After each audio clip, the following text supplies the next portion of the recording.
The summer of 2009 was supposed to be Michael Jackson's greatest comeback. The King of Pop had announced his This Is It tour, 50 spectacular shows at London's O2 Arena that would remind the world why he was the greatest entertainer who ever lived. But behind the glittering costumes and rehearsal studios, Michael was planning something entirely different. Something that would transform him from a music legend into a real-life hero. It started with a letter that arrived at his Holmby Hills mansion on a quiet Tuesday morning in May. The envelope bore no return address, just his name written in shaky handwriting. Inside, Michael found a photograph and a desperate plea that would change everything. The picture showed a group of children in a hospital ward somewhere in war-torn Afghanistan. Their eyes held a mixture of hope and despair that Michael recognized instantly. He had seen that same look in mirrors during his own troubled childhood. The letter was from Dr. Sarah Martinez, a pediatric surgeon working with Doctors Without Borders. She explained how these children had been caught in crossfire, their dreams shattered along with their bodies. The local hospital had no resources for the specialized care they needed. Many would never walk again. Others faced a lifetime of pain and disability. But Dr. Martinez had heard about Michael's charitable work, his love for children, and she was reaching out with an impossible request. Mr. Jackson, the letter read, these children know your music. In their darkest moments, they sing, Heal the World, and Man in the Mirror. They believe in magic because they believe in you. I know this is asking the impossible, but could you help us save them? Michael sat in his music room for hours, staring at those faces. His own children, Prince, Paris, and Blanket, played nearby, their laughter a sharp contrast to the silent suffering in the photograph. He thought about his legacy, about what he truly wanted to be remembered for. The moonwalk was impressive, but could he moonwalk these children back to health? The hits were memorable, but could he hit back at the forces trying to destroy these innocent lives? That night, Michael made a decision that would define his final months. He called his longtime friend and business manager, Frank Dilio, and told him something that left the veteran music executive speechless. Michael wanted to use his own money, resources, and connections to create a secret medical mission. He would bring the world's best doctors, equipment, and hope to children who had none. But Michael, Frank protested. The tour preparations, the rehearsals, the millions of dollars at stake. The money doesn't matter, Michael replied, his voice carrying a conviction Frank had rarely heard. These children matter. This is what I was meant to do. Michael began assembling his team in complete secrecy. He reached out to medical professionals who had treated him over the years, asking not for their discretion about his health, but for their expertise in saving others. Dr. Arnold Klein, his dermatologist, connected him with plastic surgeons who specialized in reconstructive work. His children's pediatrician introduced him to orthopedic specialists who could work miracles with shattered bones. The mission required more than medical expertise. Michael needed to navigate international politics, military protocols, and the dangerous reality of operating in a war zone. He contacted government officials he had met during his years of humanitarian work. Former President Clinton agreed to make some calls. The State Department, initially skeptical, became intrigued when they realized the positive publicity this could generate for American humanitarian efforts. As rehearsals for This Is It continued at the Staples Center, Michael was simultaneously planning an entirely different kind of performance. This one wouldn't be on a stage, but in operating rooms and hospital wards. There would be no screaming fans, only crying children who needed his help. The spotlight wouldn't illuminate his sequin glove, but the hands of surgeons working to restore broken bodies. Michael's own children began to notice changes in their father. He seemed more focused, more purposeful than they had seen him in years. When Paris asked why he was spending so much time on the phone speaking to doctors, Michael knelt down and took her small hands in his. Daddy is trying to help some children who are hurt, he explained gently. Sometimes being famous means you can do more than just entertain people. Sometimes you can save them. The weeks passed quickly. Medical supplies were purchased and shipped. Doctors cleared their schedules. Transportation was arranged through a combination of military and private aircraft. Michael's personal physician, Dr. Conrad Murray, was kept busy managing the stress and exhaustion that came with planning two massive undertakings simultaneously. By early June, everything was in place. The medical team was assembled, the equipment shipped, and permissions granted. Michael had created what would become known as the Miracle Mission, a secret operation to bring hope to children who had lost everything. But as the departure date approached, Michael faced an impossible choice between his professional obligations and his humanitarian calling. The King of Pop was about to become something far more important, a guardian angel for children half a world away. June 15, 2009. Michael Jackson stood in his private study, surrounded by medical charts, flight schedules, and satellite photos of a war-torn region most Americans couldn't find on a map. In just 10 days, he was scheduled to depart for London to begin the most anticipated concert series in entertainment history. But spread across his mahogany desk were the real priorities that consumed his every waking moment. Dr. Sarah Martinez had sent updated medical files on the 12 children who would be part of the Miracle Mission. Each case file told a story of unimaginable suffering. 8-year-old Amira had lost both legs to a roadside bomb while walking to school. 12-year-old Hassan had severe facial injuries from shrapnel that had left him unable to speak or eat properly. 6-year-old twins, Layla and Yasmin, had been found in the rubble of their home, their spines damaged, their future uncertain. Michael studied each photograph with the intensity of a general planning a military campaign, because that's exactly what this was, a war against hopelessness, fought with medical instruments instead of weapons. The complexity of the operation was staggering. Each child required different specialists, different equipment, different surgical procedures. The logistics alone were overwhelming. "We have a problem," Frank Dilio announced as he entered the study, his face grim. "The insurance company for the London concerts is asking questions about your recent medical consultations. They think you might be planning to cancel." Michael looked up from Hassan's x-rays. "What did you tell them?" "That you're consulting with doctors about staying healthy for 50 shows. But Michael, they're not stupid. The amount of medical activity around you lately is raising red flags." Michael had anticipated this. The success of the Miracle Mission depended on absolute secrecy until the children were safely in treatment. If word leaked to the media, it could jeopardize the delicate political arrangements he had made. Worse, it could put the children and medical team in danger from hostile forces who might see the mission as a high-value target. "We proceed as planned," Michael decided. "Have the legal team draft papers that make it look like I'm planning extensive plastic surgery after the tour. Give the insurance company something to worry about 6 months from now instead of 6 days from now." The deception was necessary but exhausting. Michael continued attending rehearsals at the Staples Center, performing Billie Jean and Beat It, while his mind was focused on beating death in Afghan hospital rooms. His dancers and crew noticed the difference in his energy. He seemed distracted, often stopping mid-routine to take urgent phone calls. "Michael's not the same," whispered backup dancer Daniel Celebra to a colleague. "It's like he's somewhere else entirely." He was. Mentally, Michael was already in Kabul, walking hospital corridors, meeting children whose names he had memorized along with their medical histories. Dr. Martinez had arranged secure video calls that allowed Michael to meet some of the children before his arrival. The first call nearly broke him. Little Amira appeared on the screen, her dark eyes huge in her thin face. She was lying in a hospital bed, her legs hidden beneath blankets. When she saw Michael, her face lit up with a smile that could have powered the entire building. "Is it really you?" she asked in halting English. "The dancing man from the music." Michael struggled to maintain his composure. "Yes, sweetheart. It's really me. And I'm coming to see you very soon. Will you teach me the moonwalk?" Amira asked innocently. "When I get my new legs." The question hung in the air like a prayer. Michael looked at Dr. Martinez, who was also on the call. Her expression was both hopeful and heartbroken.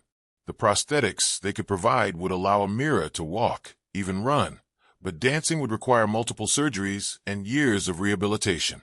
"I'll teach you every dance move you want to learn," Michael promised. "We'll practice together." After the call ended, Michael sat in silence for several minutes. The weight of 12 children's hopes pressed down on him like a physical force. These weren't just medical cases anymore. They were real children with dreams and fears and an unshakable belief that the King of Pop could work miracles. The final preparations intensified. Michael's private jet was modified to accommodate medical equipment and create a sterile transport environment. The plan was to fly the most critical cases to a private medical facility in Switzerland, where a team of the world's best doctors would be waiting. The less critical cases would be treated at a newly equipped field hospital that Michael was funding in Afghanistan. Kenny Ortega, the director of This Is It, began expressing concerns about Michael's focus during rehearsals. The performances were adequate, but lacked the explosive energy fans expected. Michael was forgetting lyrics, missing cues, and showing signs of exhaustion that went beyond normal pre-tour stress. Maybe we should postpone the first few shows, Kenny suggested during a break. Give you more time to prepare mentally. No postponements, Michael replied firmly. Everything has to stay on schedule. What Kenny didn't know was that Michael wasn't talking about the concert schedule. He was talking about surgery schedules, flight plans, and the narrow window of opportunity to save 12 young lives. Every day of delay meant more pain for children who had already suffered too much. Dr. Conrad Murray became increasingly worried about Michael's health. The stress of managing two massive undertakings was taking a visible toll. Michael was sleeping poorly, eating irregularly, and showing signs of anxiety that medication seemed unable to control. "You're pushing yourself too hard," Murray warned during a private consultation. "Your body can't handle this level of stress indefinitely." "It's not about my body," Michael replied. "It's about their bodies. Broken, suffering, waiting for help that might never come unless I make it happen." As June 25th approached, both the planned departure date for Afghanistan and just 3 weeks before the London concerts, Michael made a decision that would shock everyone around him. He called an emergency meeting with his closest advisors and dropped a bombshell that would change everything. The King of Pop was about to make the ultimate sacrifice for the children who needed him most. The boardroom at Michael Jackson's Holmby Hills estate had never witnessed a meeting like this one. On the morning of June 23, 2009, Michael sat at the head of his mahogany conference table, facing the most important people in his professional life. His children's nanny, Grace Waramba, had taken Prince, Paris, and Blanket to their music lessons, leaving the adults to discuss matters that would reshape the Jackson legacy forever. Frank Dilio paced nervously by the windows. Kenny Ortega sat rigid in his chair, still wearing his rehearsal clothes from the previous night's practice session. Dr. Conrad Murray checked his watch repeatedly, clearly uncomfortable with the tension in the room. Michael's attorney, seated to his right, held a thick manila folder that contained documents none of them had expected to see. "Gentlemen," Michael began, his voice steady but carrying in weight that made everyone lean forward. "I've made a decision that will disappoint some of you and shock others.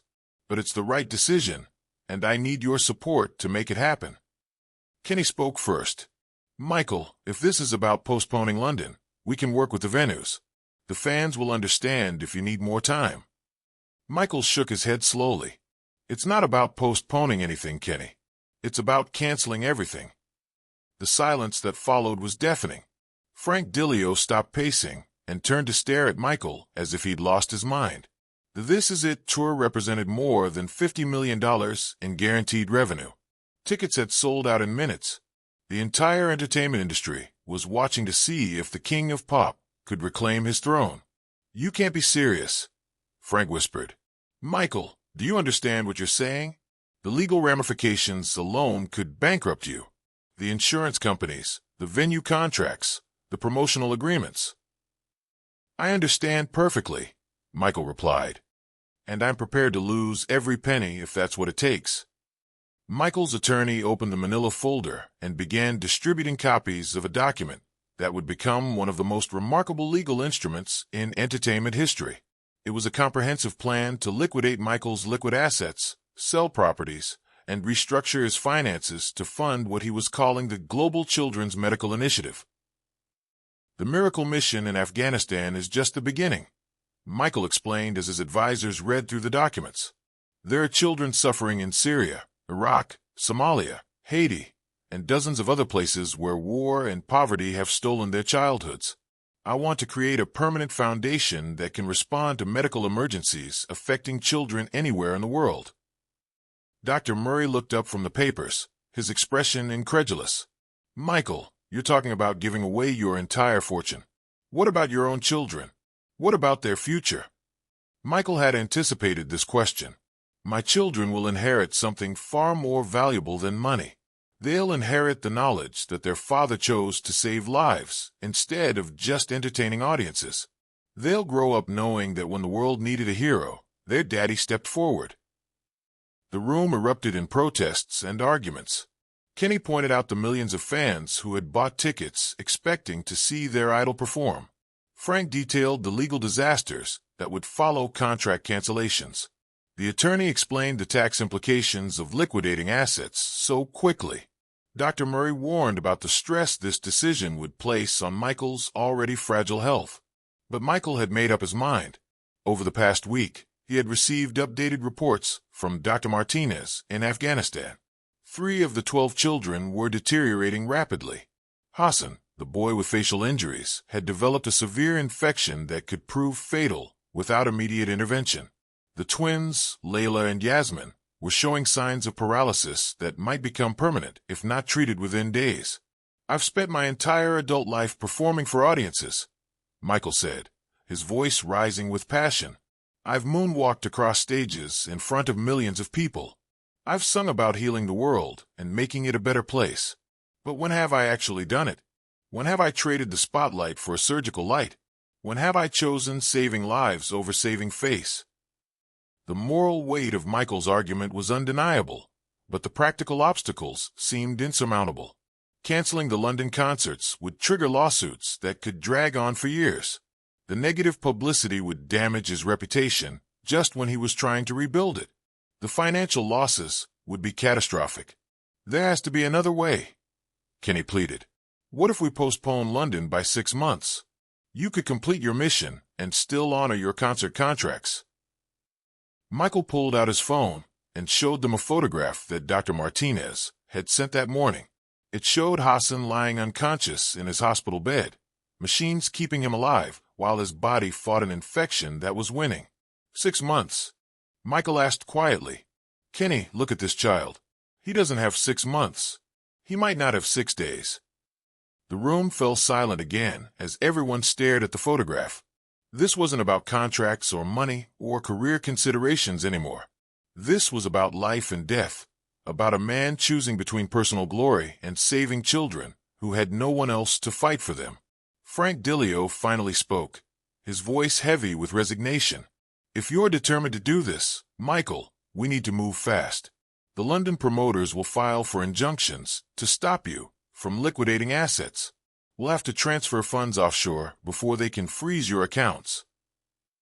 "Already done," Michael's attorney announced. "I've been working with Swiss banks for the past week. The medical foundation is already established and funded. The money is beyond the reach of creditors or contract disputes." Dr. Murray stared at Michael with a mixture of admiration and concern. "You've been planning this for weeks, haven't you? All those late-night phone calls, the medical consultations, the stress I've been treating. It was never about your health. It was about their health." Michael nodded. "I needed to know I could really do this before I told anyone. I needed to know that the money could be moved, the doctors recruited, the logistics arranged. I couldn't make this announcement unless I was certain I could deliver on the promise."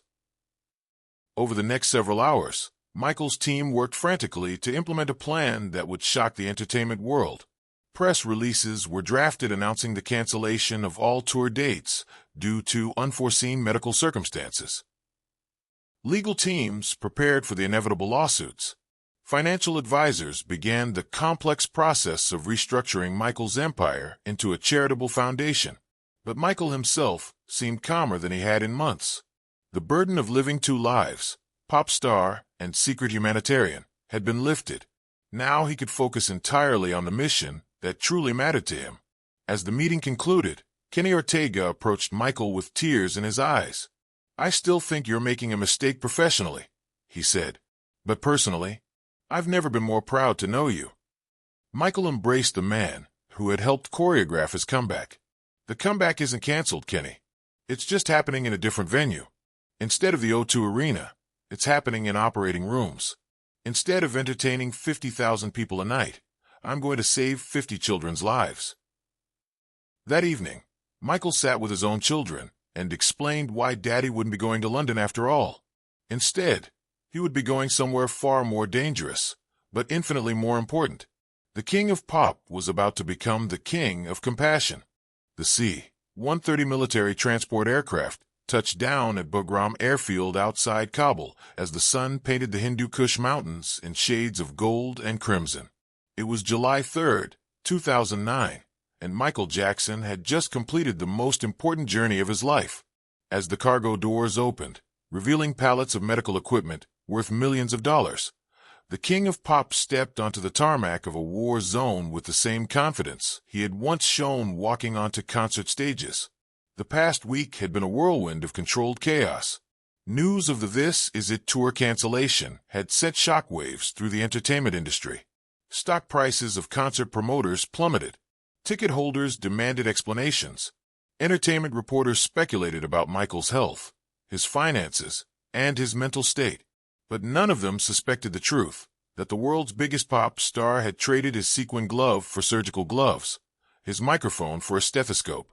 Dr. Sarah Martinez waited on the airfield with tears streaming down her face. She had received Michael's call 5 days earlier, informing her that he was coming personally to Afghanistan with enough medical equipment and expertise to perform miracles. She had hardly dared to believe it was real until she saw the aircraft landing. "Mr. Jackson," she said, her voice choked with emotion, "I can't believe you're actually here." Michael, dressed in simple military fatigues and a bulletproof vest, smiled with a warmth that seemed to illuminate the dusty airfield. "Dr. Martinez, I told you I was coming. I never break a promise to children." The medical team Michael had assembled was extraordinary. Dr. James Patterson, one of the world's leading pediatric orthopedic surgeons, had canceled a lucrative private practice schedule to volunteer for the mission. Dr. Elena Vasquez, a specialist in reconstructive facial surgery, had flown in from Barcelona. Dr. Robert Kim, an expert in spinal cord injuries, had arrived from Seoul the previous day. Together with local medical staff and Dr. Martinez's team, they represented the finest medical minds ever assembled in this war-torn region. The temporary hospital that Michael had funded was a marvel of modern medical technology installed in one of the most primitive environments on Earth. Advanced surgical suites had been constructed inside reinforced concrete buildings. State-of-the-art imaging equipment had been shipped in and assembled by technicians who had worked around the clock. The facility rivaled anything found in major American hospitals, but it existed in the middle of a combat zone. Michael's first stop was the pediatric ward, where the 12 children waited. As he walked down the corridor, flanked by military security and medical personnel, he felt a nervousness that no concert had ever inspired. These children weren't an audience to be entertained. They were patients who needed to be healed, young lives that depended on his ability to deliver the miracles he had promised. Little Amira was the first child he met. Despite losing both legs, her spirit remained unbroken. When Michael entered her room, she immediately began singing Billie Jean in her native language, adapting the lyrics to tell her own story of survival. Michael sat on her bed and joined in, their voices harmonizing in a moment of pure magic that no concert hall had ever witnessed. "I brought something special for you," Michael told her, producing a small music box that played Heal the World. "This will remind you that healing comes in many forms, through medicine, through music, and through love." Hassan, the 12-year-old boy with severe facial injuries, presented a more challenging case. The infection that had nearly killed him was under control, but the psychological damage ran deep. He had not spoken since his injury and recoiled from human contact. Michael spent hours sitting quietly beside his bed, not trying to force conversation, just providing a presence that gradually convinced Hassan he was safe. The surgical schedule was ambitious beyond anything attempted in a combat zone. Over the next week, the medical team would perform 37 separate procedures on the 12 children. Amira would receive state-of-the-art prosthetic legs. Hassan would undergo multiple reconstructive surgeries to restore his ability to speak and eat normally. The twins, Layla and Yasmin, would have experimental spinal procedures that might allow them to walk again. Michael participated in every aspect of the medical mission. He scrubbed in for surgeries, not as a participant but as an observer, learning and asking questions that impressed even veteran surgeons. He held children's hands as they were wheeled into operating rooms. He was there when they woke up, often the first face they saw as anesthesia wore off. Dr. Patterson, who had initially been skeptical about involving a celebrity in such serious medical work, found himself amazed by Michael's dedication and understanding. "He's not here for publicity," the surgeon told Dr. Martinez after a particularly difficult operation on one of the twins. "He's here because he genuinely cares about these children in a way that goes beyond normal compassion." The mission faced constant dangers. Mortar attacks on nearby military installations reminded everyone that they were operating in a war zone. Supply convoys were frequently targeted by hostile forces. The medical team worked under the constant awareness that their presence made them high-value targets for groups opposed to American involvement in the region. Michael refused to be deterred by the dangers. When a particularly severe attack struck a nearby village, bringing in dozens of additional casualties, he insisted on expanding the mission to treat as many injured children as possible. His foundation's fund seemed limitless, and his commitment appeared unshakable. "This is what I was meant to do," he told Dr. Martinez during a quiet moment between surgeries. "All those years of performing, of entertaining people, it was preparation for this. Every time I made someone smile with my music, I was practicing for making these children smile with hope." The international media eventually discovered Michael's presence in Afghanistan, though they didn't understand the full scope of the mission. Reports described him as visiting wounded children, but the extent of his medical foundation's work remained largely secret. Military officials, initially concerned about security implications, became some of Michael's strongest supporters as they witnessed the positive impact his presence had on both patients and local communities. Local Afghan doctors who had been trained by Michael's team began referring to him as the healing angel. Children throughout the region heard stories of the American singer who had come to help their friends walk again, speak again, hope again. For the first time in years, the foreign presence in their country was associated not with warfare, but with healing. By July 10th, the primary surgical objectives had been achieved. Amira was taking her first steps on new prosthetic legs, her laughter echoing through hospital corridors. Hassan had spoken his first word since his injury, asking Michael if he could learn to sing like him. The twins were showing promising signs of sensation returning to their legs, suggesting the experimental procedures might restore their mobility. But Michael's mission was far from complete. The success in Afghanistan had convinced him that this model could be replicated anywhere in the world where children needed help. He began planning similar missions to other conflict zones and disaster areas, establishing a network of mobile medical facilities that could respond to crises within hours. The King of Pop had found his true calling, and it was more important than any song he had ever recorded. August 15, 2009. Michael Jackson stood in the garden of his Holmby Hills mansion, watching his children play on the swing set he had installed years earlier. Prince was teaching Paris how to do a backflip on the trampoline, while Little Blanket chased butterflies with the focused determination only a 7-year-old could possess. The scene was peacefully normal, a sharp contrast to the extraordinary events that had transformed Michael's life over the past 2 months. The Afghanistan mission had been just the beginning. Word of Michael's medical foundation had spread through international humanitarian networks, generating requests for help from dozens of countries. His phone rang constantly with calls from doctors, government officials, and aid organizations seeking his support for children's medical crises around the world. Dr. Martinez had returned to California to brief Michael on the long-term success of their original mission. Amira was not only walking but had begun learning traditional Afghan dances, her new prosthetic legs allowing her to move with grace that amazed her physical therapists. Hassan had undergone additional reconstructive surgery and was speaking clearly, even singing songs he had learned from Michael. The twins, Layla and Yasmin, had regained full sensation in their legs and were expected to walk independently within months. "The local doctors want to name the pediatric wing after you," Dr. Martinez reported during their meeting. They're calling it the Jackson Center for Pediatric Reconstruction. Michael shook his head with a gentle smile. Name it after the children. Call it the Amira Center or the Hassan Wing. They're the real heroes in this story. The financial cost of the mission had been staggering, but Michael had no regrets. The canceled London concerts had indeed triggered massive lawsuits, but his legal team had structured the charitable foundation in ways that protected its assets from creditors. The lawyers seeking to reclaim tour-related investments found themselves fighting not against a pop star's estate, but against a humanitarian organization dedicated to saving children's lives. More importantly, the success of the Afghanistan mission had attracted support from unexpected sources. Technology companies donated advanced medical equipment.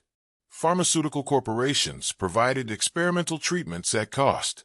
Airlines offered free transport for medical teams and supplies. The foundation that had begun with Michael's personal sacrifice was becoming a global movement. Frank Dilio, who had initially opposed the decision to cancel the tour, had become one of Michael's strongest supporters. He had transitioned from managing a pop star's career to coordinating international humanitarian missions, finding the work more fulfilling than anything he had done in the entertainment industry.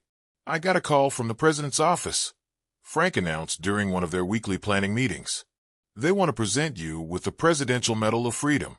Apparently, what you've done in Afghanistan has improved America's image in the region more than any diplomatic initiative in years." Michael was sitting at his piano, idly playing the opening notes of Man in the Mirror, while reviewing medical reports from Syria, where his foundation was planning its next major intervention. The irony wasn't lost on him. The song that had called for personal change and global healing had become the soundtrack to actually healing the world. "Tell them I'm honored," Michael replied, "but I can't accept awards for doing what any decent person should do. Besides, I'll be in Syria that week helping set up the new pediatric trauma center." His children had adapted remarkably well to their father's transformation. Instead of preparing for world tours, they were learning about geography, international cultures, and the medical challenges facing children in different parts of the world. Paris had started a blog documenting her father's missions, sharing stories and photos that humanized the work being done. Prince was studying languages, so he could communicate with the children his father helped. Even young Blanket had begun collecting toys to send to hospitals around the world. The entertainment industry had reacted to Michael's career change with a mixture of bewilderment and grudging respect. Some critics accused him of using humanitarian work as a publicity stunt to rehabilitate his image. Others suggested he had suffered a mental breakdown and abandoned his artistic responsibilities. But those who knew Michael best recognized that he had found his true calling. Kenny Ortega visited the mansion regularly, ostensibly to discuss the possibility of resuming concert plans, but actually because he was fascinated by the transformation he witnessed in his friend. Michael seemed more centered, more purposeful than Kenny had ever seen him. The nervous energy and perfectionist anxiety that had characterized his preparation for This Is It had been replaced by a calm determination. "Do you ever miss it?" Kenny asked during one visit. "The performing, the crowds, the rush of being on stage?" Michael considered the question while watching a video call with children at the newly opened Jackson Medical Center in Damascus. On the screen, a 6-year-old Syrian girl was taking her first steps after spinal surgery, surrounded by cheering doctors and nurses. "I'm still performing," Michael replied. "The audience is smaller, but the impact is bigger. Instead of making people forget their problems for 2 hours, I'm solving problems that last a lifetime." Dr. Conrad Murray had initially struggled with Michael's new lifestyle. The pop star patient who had needed medication to manage stress and insomnia had been replaced by a humanitarian whose energy seemed boundless. Michael was sleeping better, eating more regularly, and showing none of the anxiety symptoms that had characterized his tour preparations. "It's remarkable," Murray confided to Dr. Martinez. "His entire physiology has changed. The man who was falling apart preparing for concerts is thriving under the pressure of saving lives. It's like he was slowly dying as an entertainer, but came alive as a healer." The global impact of Michael's foundation continued to expand. Mobile medical units bearing the foundation's logo, a simple outline of a child's hand reaching toward a star, were operating in 12 countries. The organization had performed over 300 surgeries on children who would otherwise have had no access to advanced medical care. University medical schools were creating scholarship programs funded by the foundation, training doctors specifically to work in underserved regions. World leaders who had once sought meetings with Michael to associate themselves with a celebrity now requested meetings to learn about his humanitarian model. The United Nations appointed him as a special ambassador for children's medical care, a position that gave his foundation official recognition and diplomatic support for its work in conflict zones. But perhaps the most significant change was in Michael himself. The man who had spent decades trying to recapture his childhood had found peace in protecting other children's futures.